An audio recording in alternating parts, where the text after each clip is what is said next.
నయన తేజమేనకారమై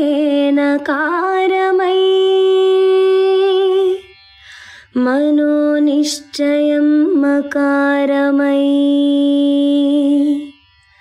శ్వాసచలనమే శికారమై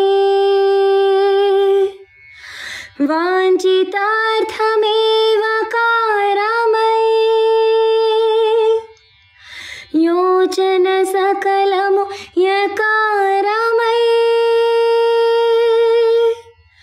నాదం నకారం మంత్రం మకారం స్తోత్రం శికారం వేదం వకారం యజ్ఞం యకారం ఓం నమః శివాయ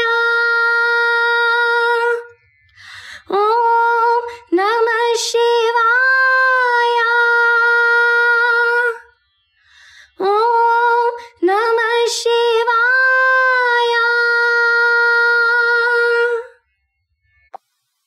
శ్రీ శ్రవణం ఛానల్కి చిన్నారులందరికీ శ్రోతలందరికీ కూడాను మరొకసారి స్వాగతం. ఈరోజు మనం 61వ శ్లోకాన్ని చెప్పుకోబోతున్నాం శివానంద లహరిలో. ముందుగా మనం సంస్కృత శ్లోకాన్ని వినేసి ఆ తర్వాత ప్రతిపదార్థ తాత్పర్యాలు తెలుసుకున్న తర్వాత దాని వివరణ, ఆ తర్వాత తెలుగు పద్యం, ఇదే క్రమంలో మిగతా 2 శ్లోకాలను కూడా చెప్పుకుందాం. ముందుగా 61వ శ్లోకం. అంకోలం నిజ బీజ సంతతిరయస్కాంతోపలం సూచికా సాధ్వీ నైజ విభుం లతాక్షితిరుహం సింధుస్సరిద్వల్లభం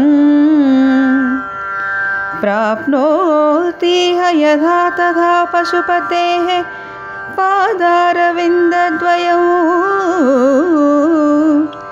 చేతో వృత్తిరుపేత్య తిష్టతి సదా సా భక్తిరిత్యుచ్యతే. అనురాధ ఎప్పటిలాగే చాలా చక్కగా పాడి వినిపించారు మనకి ఈ శ్లోకాన్ని.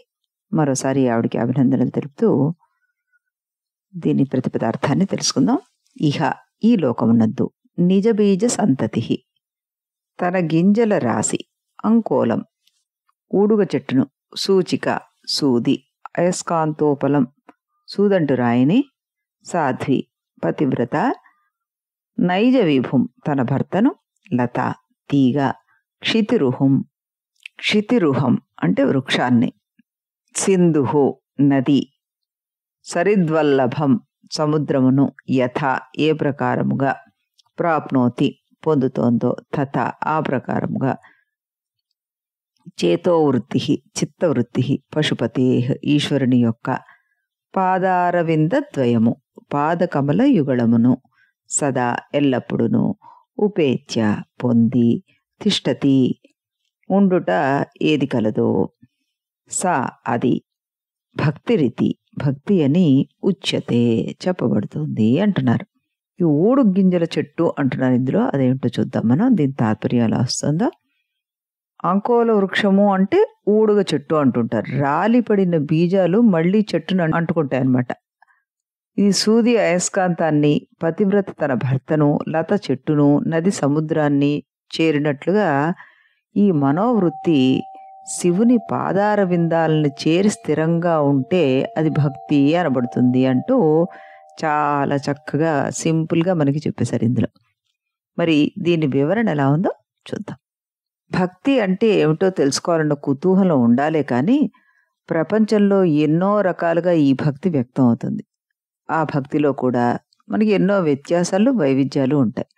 అంకోలా బీజాలు అంటే ఊడుగ గింజలు పండి చెట్టు నుండి నేల మీదకి పడిపోయిన తర్వాత ఒక అనుకూల సమయం ఆసన్నమైనప్పుడు వేరే రకమైన ప్రేరేపణ ఏమీ లేకుండా వాటంతట అవే ఆ ఊడుగు చెట్టు మానుకి అంటుకుపోతాయట.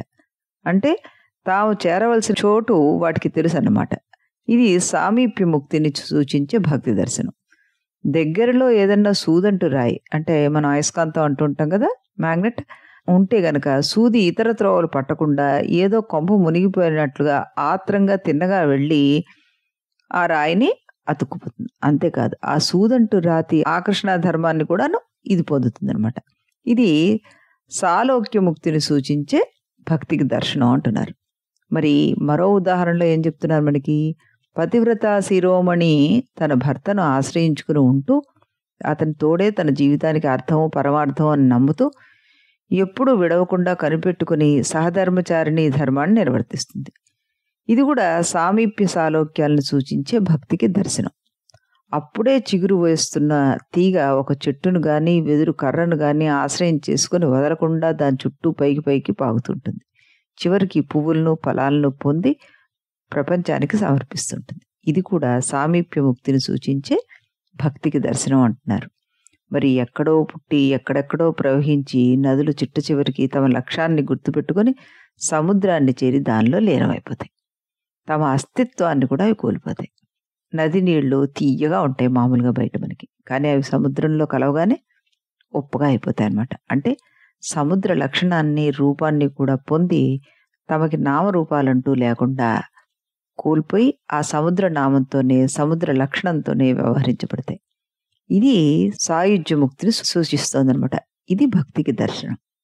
ఇన్ని రకాల లక్ష్యాలతోనూ భక్తిని తద్వారా ముక్తిని పొందొచ్చు అంటున్నారు శంకరుల వారు ఈ శ్లోకంలో మనకి. దీనికి సంబంధించిన తెలుగు పద్యాన్ని కూడా విందాం. అంకోల బీజములన్నీ పండి మరల వాటంతటవి చెట్టు పట్టునట్లు సూది తిన్నగపోయి సూదంటు రాతిని ఆత్రమ్ము మీరగా అంటున్నట్లు సాధ్వీ శిరోమణి సహకరించుచు పతిన్ విడనాడకుండ జీవించునట్లు చిగురు తొడగు తీగ చెట్టును పెనవైచి వదలకుండగ పైకి ప్రాకునట్లు నదులు సాగరు చేరగా కదలునట్లు శివుని పాద పద్మయుగళ సేవ సతము చేయుచుండుట అన్నది చెప్పబడును. ముక్తి నొసగిడు యుక్తమౌ భక్తి అనగా. డాక్టర్ గారు చాలా చక్కగా పాడి మనకి ఈ పద్యాన్ని వినిపించారు. మరోసారి ఆయన కృతజ్ఞతలు తెలుపుతూ 62వ శ్లోకాన్ని కూడా వినేద్దాం మనం. ఆనందాశ్రుభిరాతనోతి పులకం నైర్మల్యతశ్చాదనం వాచా శంఖముఖస్థితైశ్చ జఠరా పూర్తిం చరితామృతైః రుద్రాక్షైర్భసితేన దేవ వపుషో రక్షాం భవద్భావనా పర్యంకే వినివేశ భక్తి జననీ భక్తార్భకం రక్షతి. అనురాధ ఎంతో చక్కగా పాడి వినిపించారు మనకి ఈ శ్లోకాన్ని కూడా. ఇప్పుడు దీని ప్రతిపదార్థ తాత్పర్యాలను తెలుసుకుందాం మనం. హే దేవ, స్వయం ప్రకాశ స్వరూపుడైన ఓ పరమేశ్వరుడా, భక్తి జనని నీ భక్తి అనడి తల్లి ఆనందాశ్రుభి ఆనంద భాషముల చేత పులకం రోమాంచమును ఆతనోతి విస్తరింపచేస్తోంది, నైర్మల్యత నిర్మలత్వము చేత ఛాదనం అంటే బట్ట కప్పుటకు ఓనర్చేది, వాచాశంఖ ముఖస్థితై అన్నారంటే వేదవాక్కును శంఖం యొక్క ముఖమునందున్నట్టి చరిత్ర నీ చరిత్రములనడి అమృతై పాలతో జఠరాపూర్తి అంటే కడుపు నింప చేస్తోంది, రుద్రాక్షై రుద్రాక్షుల చేతను భసితేన విభూతి చేత వపుష శరీరము యొక్క రక్షాం సంరక్షణ చేయును, భవద్భావనా పర్యంకే నీ తలంపనడి మంచమునందు వినివేశ అంటే పడుకోబెట్టి భక్తార్భకం భక్తుడను శిశువును రక్షతి కాపాడు అంటున్నారు శంకరుల వారు. ఏం చెప్తున్నారు ఇక్కడ మనకి? ఈశ్వర, భక్తి అనే తల్లి ఆనంద భాష్పాల చేత పులకింపు చేస్తూ నిర్మలత్వము చేత కప్పుతూ మాటలనే శంఖం చివరనున్న నీ కథలనే అమృతం చేత కడుపు నింపుతూ రుద్రాక్షలతోటి మరియు విభూతితోటి దేహాన్ని రక్షిస్తూ నీ భావన అనే పాన్పు పైన పడుకోబెట్టి భక్తుడు అనే శిశువును రక్షించును అంటున్నారు. అంటే ఇక్కడ ఏం చెప్తున్నారు మనకి? ఈశ్వర, భక్తి భక్తునికి గల సంబంధం తల్లి బిడ్డల్లాంటిదయ్యా. ఈ తల్లి తన బిడ్డడికి ఆనందమైన అమృతం వంటి నీ కథలను చెప్తూ, రుద్రాక్షలు మరియు విభూతితో దేహానికి రక్షణ కలగజేస్తూ, శివుని గురించిన భావననే పానుపు పైన పడుకోబెడుతోంది అంటున్నారు ఇందులో. ఇక్కడ పసిపిల్లవాడిని చూడగానే తల్లికి సహజమైన మాతృప్రేమ పొంగి ఉప్పొంగి దగ్గర తీసుకుంటుంది. ఆ స్పర్శకు శిశువుకి ఒళ్ళు పులకరిస్తుంది. తల్లికి ఆనంద బాష్పాలు రాలుతాయి. భక్తి కూడా భక్తునికి పరవశం వచ్చినప్పుడు ఆనంద బాష్పాలు వచ్చేట్లుగా చేస్తుందట. తల్లి శిశువును స్నానం చేస్తుంది. భక్తి కూడా భక్తుడి పరవశుణ్ణి చేసి అప్పుడప్పుడు వచ్చిన ఆనంద బాష్పాలతోనే సృష్ణాతుణ్ణి చేస్తుంది. తల్లి ఒడిలో స్పర్శకు శిశువుకి ఏదో అనిర్వచనీయమైన ఆనందం కలుగుతుంటుంది. అంతకు పూర్వం ఒళ్ళు నొప్పులు మొదలైనవి ఎన్నున్నా అవన్నీ దూరం అయిపోతాయి. ఈ విధంగా ఆవిడికి హాయి చేకూరుతుంది అన్నమాట. అలాగే భక్తి భక్తుడిని పరవశుణ్ణి చేసి ఒళ్ళు తెలియని హాయిని చేకూరుస్తుంది. కీటకాలు కుట్టకుండా, చలి బాధించకుండా ఉండి హాయిగా నిద్ర సుఖాన్ని పొందడం కోసం మెత్తని పొత్తిళ్లలో చేర్చి హృదయానికి హత్తుకొని ఆ తల్లి శిశువుని పడుకోబెడుతుంది. అలాగే భక్తి కూడా భక్తునికి పవిత్రమైన, నిర్మలమైన, సాత్వికమైన భావాలను కలగజేస్తుంది. తల్లి శంఖు వంటి వెండి గిన్నెలో ఆవు పాలు పట్టి శిశువు పొట్టను నింపుతుంది. అలాగే భక్తి కూడాను భక్తుని చేత అర్చనాదులు చేయించి శివచరిత్రను తెలిపే స్తోత్రాలను చదివింపజేసి శంఖ మధ్యస్థితం తోయం అంటూ తీర్థ స్వీకార మంత్రాన్ని చెప్పి తీర్థాన్ని తాగిస్తుంది. శిశువు జడుసుకొని ఉలిక్కిపడి కలవరించిన, కలత చెందిన వెంటనే తల్లి రుద్రాక్షలతోనూ విభూతితోనూ అంగరక్ష చేస్తుంది. అలాగే భక్తి కూడా భక్తుని చేత రుద్రాక్షలను విభూతిని ధరించేట్లుగా చేస్తుంది అన్నమాట. తల్లి శిశువును ఉయ్యాల్లో పడుకోబెట్టి ఆనంద భైరవి లాంటి రాగాలతోటి జోలపాట పాడి నిద్రపుచ్చుతుంది. అలాగే భక్తి కూడా భక్తుణ్ణి శివధ్యానం అనే ఉయ్యాల్లో మనసు లీనం చేయించేస్తుంది. ఈ విధంగా తల్లి శిశువును లాలించి, పాలించి, పోషించి, రక్షించినట్లుగా భక్తి అనే ఆ తల్లి భక్తుణ్ణి, ఆ శిశువుణ్ణి ఆదరించి అన్ని విధాలుగా రక్షిస్తుంది అంటూ శంకరుల వారు ఇందులో మనకి అర్థాన్ని తెలియజెప్పారు. ఎంత చక్కగా పోల్చి చెప్పారో చూడండి. తల్లితో పోల్చి తల్లి శిశువుల బంధమే ఈ భక్తికి, ఆ భక్తుడికి ఉండే బంధం అంటూ చాలా చక్కగా చెప్పారన్నమాట. అంటే మనం భక్తిని ఏ రకమైన స్థాయిలో ఉంచాలో చూపించారు ఇక్కడ మనకి. ఇకపోతే ఇప్పుడు మనం దీనికి సంబంధించిన తెలుగు పద్యాన్ని కూడాను వినేద్దాం. మీనంత పులకింప ఆనంద బాష్పాల తోడ స్నానక్రీడ నాడ చేసి స్వచ్ఛ భావమ్మను వస్త్రము కప్పుచున్ పొత్తిళ్లలో చేర్చి హత్తుకొనుచు వేదవాక్కులనిడి వెండి గిన్నెలతోడ త్వచ్చరిత్రమ్మను పాలు పట్టి భూతి రుద్రాక్షలచే తనూరక్షణ తనివి తీరంగ మోదమ్ము పంచి అప్పుడు నీ జానమని ఏడు ఉయ్యలను కూర్చి పవళింపగ చేయును పాట పాడి భక్తియను తల్లి ఈ భంగి భక్త శిశువునెప్పుడు పెంచును ప్రేమతో తపము సరణి. అనువాద పద్యాన్ని డాక్టర్ గారు చాలా చక్కగా పాడి వినిపించారు మనకి. దాని భావం చాలా స్పష్టంగా అర్థమయ్యేలా పాడారు. మరోసారి ఆయన కృతజ్ఞత తెలుపుతూ ఈ రోజుటికి ఆఖరిదైన 63 శ్లోకాన్ని విందాం మనం. మార్గావర్తిత పాదుకా పశుపతే రంగస్య కూర్చాయతే గండూషాంబు నిషేచనం పురరిపోర్దివ్యాభిషేకాయతే కించిత్ భక్షిత మాంసశేషకమలం నవ్యోపహారాయతే భక్తి కిం న కరోత్యహో వనచరో భక్తావతం సాయతే. అనురాధ ఎంతో చక్కగా పాడి వినిపించారు ఈ శ్లోకాన్ని మన కోసం.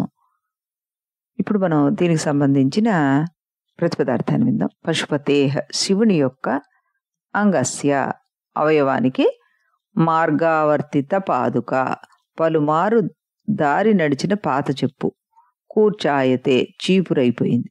పురరిపోహ అంటే త్రిపురాంతకునికి. గండూషాంబు నిషేచనం అంటే పుక్కిలించి నీరు చల్లుట.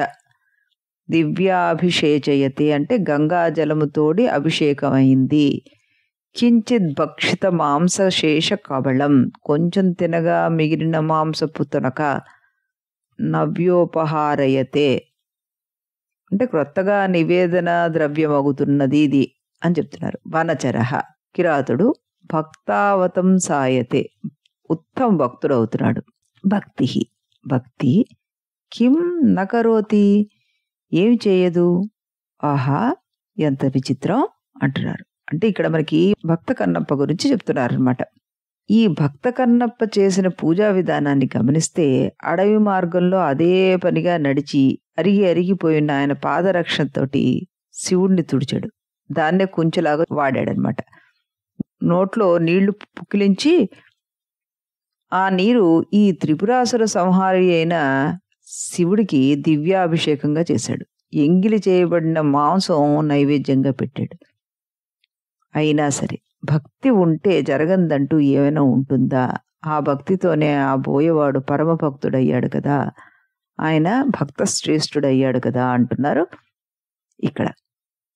మరి దీనికి సంబంధించిన వివరణ మనం విందాం. సామాన్యంగా పూజలు పునస్కారాలు అర్చనలు ఆరాధనలు ఉన్న చోట మడి ఆచారాలు వంటి నియమాలు ఎన్నో ఉంటుంటాయి. ఏం చేసినా ఎలా చేసినా అందులో మనకి ఒక పద్ధతిని చూపిస్తుంటారు, దాన్ని పాటించమని. ఒకవేళ పాటించలేకపోతే దానికి ప్రాయశ్చిత్తం చేయమని ఇలాంటివేవో చెప్తుంటారు.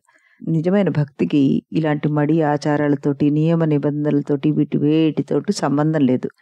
భక్తి కలిగినప్పుడు మనస్సు హృదయం ద్రవించి ఏం చేయిస్తే వాటిని సూటిగా చేసి సంతృప్తిని ఆనందాన్ని అనుభవించడమే దైవానుగ్రహం పొందడానికి తరించడానికి మార్గం అంటున్నారు శంకర్ల వారు. ఈ విషయం ఎన్నిసార్లు చెప్పినా మనం పెట్టుకున్న నియమ నిబంధనలను మనం సాధారణంగా వదులుకోలేక భగవంతుడికి దూరం అయిపోతూ ఉంటాం. పుణ్యక్షేత్రమైన కాళహస్తిలో ఈ పరమ భక్తుడైన కన్నప్ప ఉండేవాడు అనమాట. ఆయన బోయల గూడెంలో ఉంటూ ఉండేవాడు. ఆ గూడానికి పేరు ఉడుమూరు అనమాట.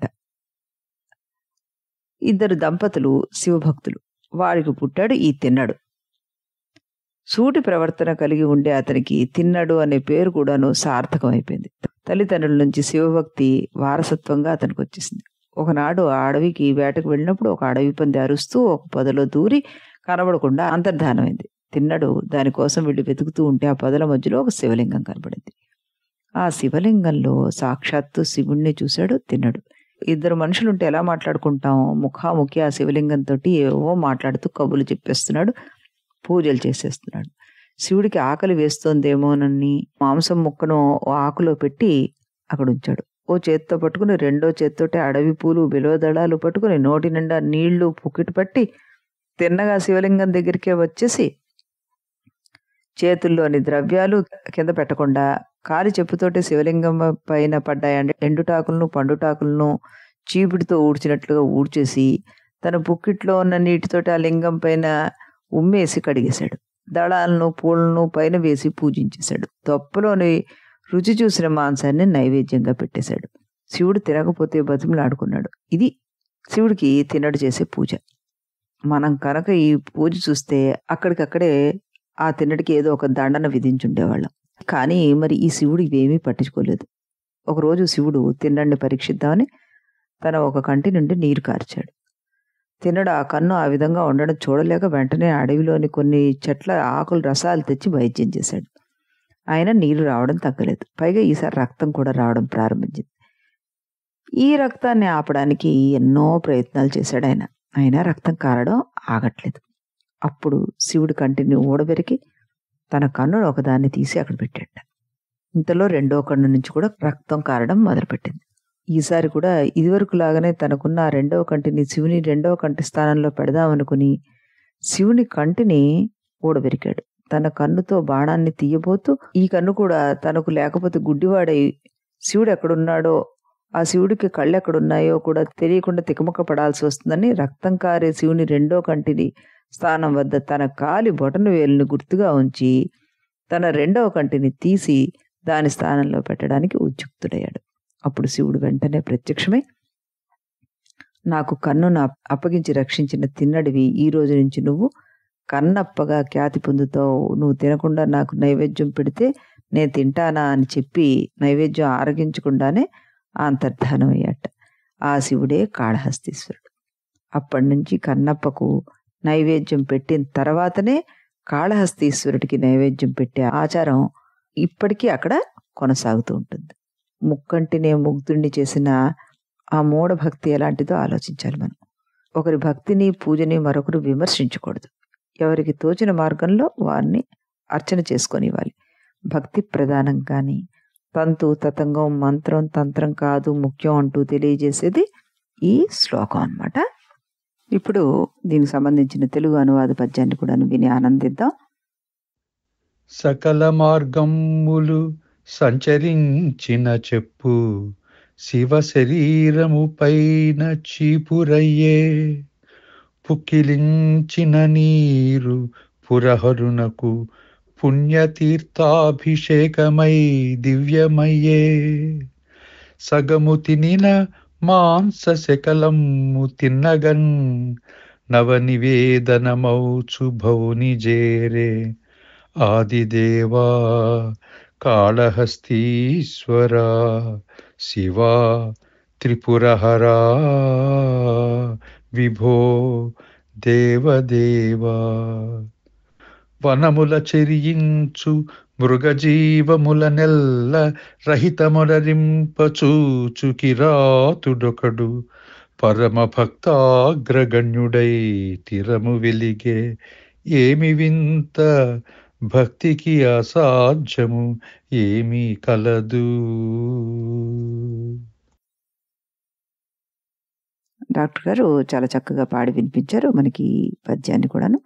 రేపు మళ్ళీ మనం ఇదే సమయానికి ఇదే ఛానల్లో మరో 3 శ్లోకాలతో కలుద్దాం. అంతవరకు సెలవు.